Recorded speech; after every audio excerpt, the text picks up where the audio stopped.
Good morning বন্ধুরা। আমি রাখি, আপনারা দেখছেন রাখি হোমমেড। আজকে আমি আবার একটা দারুণ স্বাদের রেসিপি নিয়ে চলে এসেছি। আমি আজকে বানাবো লোটে শাকের চচ্চড়ি। লোটে শাকটাকে কেটে ধুয়ে পরিষ্কার করে নিয়েছি। বেগুন, আলু আর কুমড়ো কেটে ধুয়ে পরিষ্কার করে নিয়েছি। আর নিয়ে নিয়েছি 200 গ্রাম চিংড়ি মাছ। এবার এবার চলুন রান্নাটা করা যাক। রান্নাটা করার জন্য গ্যাসটা জ্বালিয়ে দিয়ে কড়াটা বসিয়ে দিয়েছি। কড়াইতে এবার আমি পরিমাণ মতো সর্ষের তেল দিলাম। প্রথমে আমি চিংড়ি মাছটাকে ভেজে নেব। তেলটা গরম হয়ে গেছে, আমি তেলের মধ্যে দিলাম 1/2 চামচ হলুদ আর দিলাম 1/2 চামচ নুন। দিয়ে এবার আমি চিংড়ি মাছগুলো দিয়ে দেব। নুন আর হলুদ দিয়ে মাছটা ভাজলে গাছের গায়ের মধ্যে তেল ছোটার সম্ভাবনা থাকে না।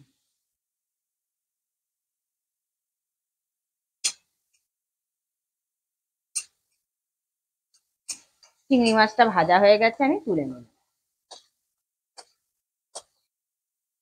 এবার একই কড়ার মধ্যে আবারও আমি কিছুটা পরিমাণ সর্ষের তেল দিলাম।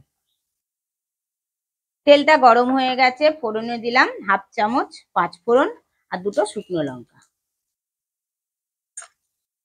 ফোড়নটাকে আমি 1 থেকে 2 মিনিট ভেজে নিলাম। ফোড়ন থেকে যখন একটা সুন্দর গন্ধ বেরিয়েছে সেই সময় আমি আলুগুলোকে দিয়ে দিলাম। আলুগুলোকেও দিয়ে দিলাম, কুমড়োগুলোকেও দিয়ে দিলাম। কুমড়ো আর আলুটাকে দিয়ে দিলাম।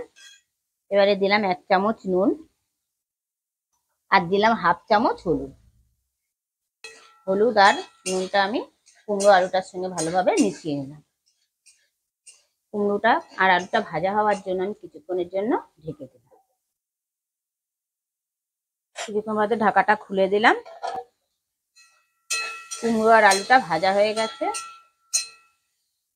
এবার আমি কেটে রাখা শাকগুলো দিয়ে দিলাম। কেটে রাখা বেগুনগুলোও দিয়ে দিলাম।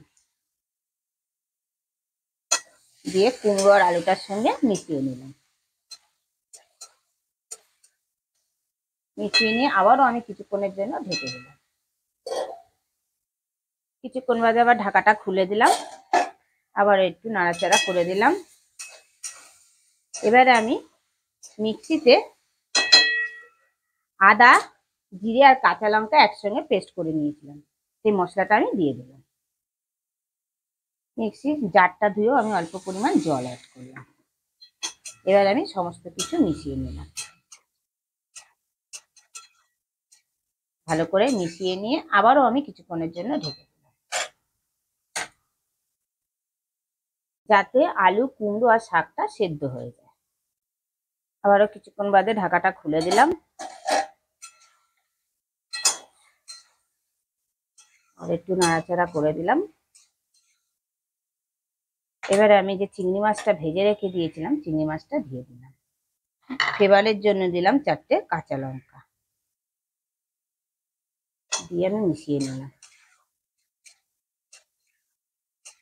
মিশিয়ে নিয়ে আবারও আমি কিছুক্ষণের জন্য ঢেকে দিলাম, যাতে চিংড়ি মাছের ফ্লেভারটা চচ্চড়িটার মধ্যে আসে। কিছুক্ষণ বাদে ঢাকাটা খুলে দিলাম। ডাঁটা, কুমড়ো, আলু সবই সেদ্ধ হয়ে গেছে। শাক চচ্চড়িটা আমার অলমোস্ট কমপ্লিট। যেহেতু শাক রান্না করছি 1 চামচ আমি চিনি অ্যাড করলাম। চিনিটা অপশনাল, যারা পছন্দ করেন দেবেন, যারা পছন্দ করেন না দেবেন না। আর চেখে দেখেছিলাম একটু নুনটা কম হয়েছে, তাই জন্য 1 চামচ আমি নুন অ্যাড করলাম। আর দিলাম কাঁচা সর্ষের তেল। আর সমস্ত কিছু আমি মিশিয়ে নিলাম। লোটে শাকের চচ্চড়িটা আমার অলমোস্ট কমপ্লিট চিংড়ি মাছ দিয়ে। গ্যাসটা অফ করে দিলাম। আরো 4 থেকে 5 মিনিট আমি স্ট্যান্ডিং টাইমে রেখে দিলাম। বন্ধুরা, 4 থেকে 5 মিনিট স্ট্যান্ডিং টাইমে রাখার পর ফিরে এলাম। একটা পাত্রের মধ্যে আমি লোটে শাকটাকে সার্ভ করে নিলাম। গরম ভাতের সঙ্গে খেতে অসাধারণ লাগবে। আপনারা ঘরে অবশ্যই ট্রাই করবেন, করে আমাকে কমেন্ট বক্সে জানাবেন কেমন খেলেন।